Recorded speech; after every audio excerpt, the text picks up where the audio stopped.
folks, I'm Tom Taylor, and a very warm welcome for those of you that could join us this morning to this introductory AMP 101 with Eric Lindley. And just before we kick off, there is a live chat in the corner of the event page. If you have any questions for Eric, we can run through some of those at the end of the session. So Eric, over to you. Great, thanks.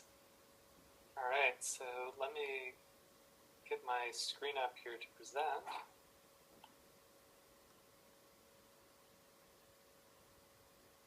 So yeah, as Tom mentioned, I'm a product manager on AMP, and I'm here to give a high-level introduction to what AMP is, a little bit of why it is, and some of what you can do with it. So whether this is the first time you're hearing about AMP or know a small piece, but don't have an idea of what the whole ecosystem looks like, hopefully this is going to be a good starting point. So in a mobile-first world, speed is really important. We need fast websites to effectively reach and engage users. And users confirm this every day by not engaging with and even giving up on slow sites.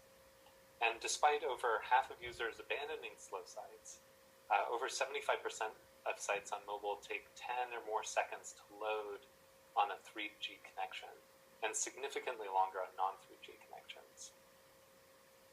In fact, you've probably been frustrated with slow-loading websites yourself.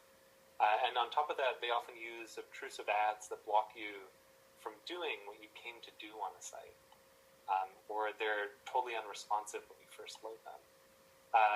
What's happened is that the need to monetize has created bloated sites and bad user experience in a lot of cases.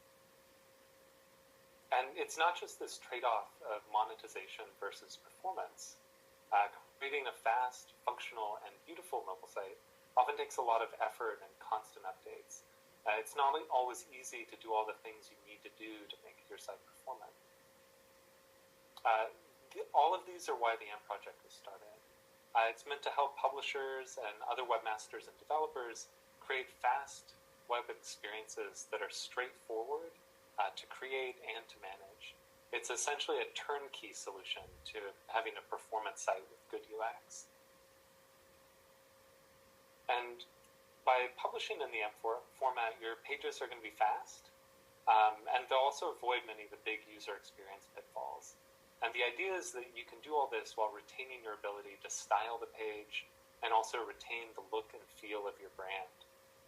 And on top of that, AMP pages are distributed across a range of consumer platforms.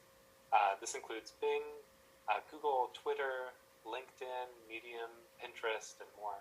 And what these platforms do is they link to AMP pages and provide greater opportunities for distribution. So your pages appear across all of these platforms. So what is AMP actually made of? Technically, AMP is built on 3 core components, and it's the combination of these 3 elements that yields the super fast AMP experience. First, there's AMP HTML. This is a restricted subset of HTML, and it's restricted in order to work well with the other pieces, like AMP.js, which is a JavaScript library that implements AMP's best practices for performance and manages resource loading to ensure that the page renders quickly. And finally, the AMP cache fetches AMP pages and caches them, and this improves page performance by delivering the document in a way that doesn't depend on a round trip to the publisher's origin. And AMP cache also validates pages to ensure that only valid AMP pages are displayed to users, which is to say, we know, and the cache knows, and these platforms know, that these pages are actually using AMP as intended, using the guidelines and using these technologies. And one really nice thing about AMP is that it doesn't require a large development team and budget because it builds on existing skill sets that most web developers already have, or on top of the existing framework of sites built on CMSs like WordPress. And it's flexible. AMP supports a broad range of layout, style, and functionality. To say, represent the distinctive style of your brand look and feel. You can see that all these pages have a fairly different layout and look and feel. But AMP is also meant to support the functional elements that, say, encourage onward journeys to other parts of your site, like social sharing and embeds and hamburger menus, to enable elements that make the experience more engaging, like video and image galleries, and also elements that essentially help users to achieve what they came to your site to do. And that includes things like forms and even dynamically updating live blogs, if the real purpose that the user came there for is live updating super fresh and ongoing content. The AMP format is also extremely flexible in choosing the right ad experiences for your users. But there shouldn't be a trade-off of revenue here. You should be able to have choices on ad server and demand sources, as well as sizes and formats. And in fact, there are over 70 ad tech integrations that help you replicate your existing monetization models. AMP also supports paywalls and subscriptions. This means that you can segment your audience to offer more access to content just for your subscribers. And also many third-party analytics and viewability providers are also supported to ensure you can track engagement and ROI. And much like AMP supports design flexibility, AMP supports many different types of ads as well. You can see here banner ads, sticky ads, flying carpet, which is this sort of more engaging but not obtrusive ad format, as well as promoted content and, of course, video ads. And I alluded to this before, but we know that it's important to measure how your website performs. And AMP has been fortunate enough to get support from many analytics providers whose services can then work with AMP. And the same is true for ad tech providers. And in many cases, you can continue working with your existing partners and services in ads, analytics, video, and social. But in the end, you really shouldn't take our word for it. When it comes to the benefits of implementing AMP, many publishers and websites around the world are seeing solid business results with AMP, as you can see here. From increased engagement and retention to audience growth and monetization, AMP is really intended and built to meet or improve your existing KPIs. So what's next?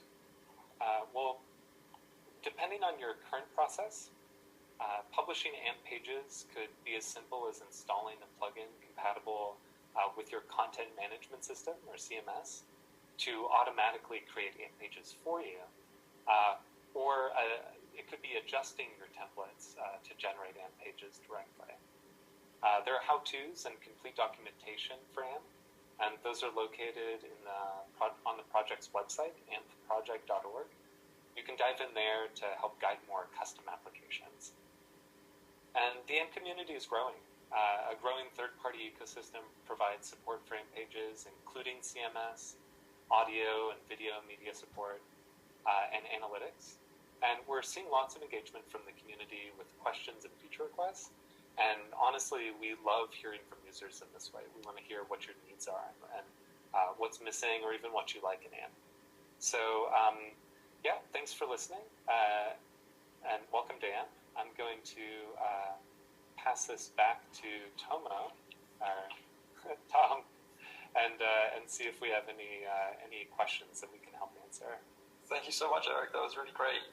We don't have any questions on the live chat, so if there are any questions that you have after watching and listening to Eric run through the deck today, then as Eric mentioned, hit us up on the AMP project GitHub or Stack Overflow, and we'll do our best to get back to you. So thanks so much for joining us today.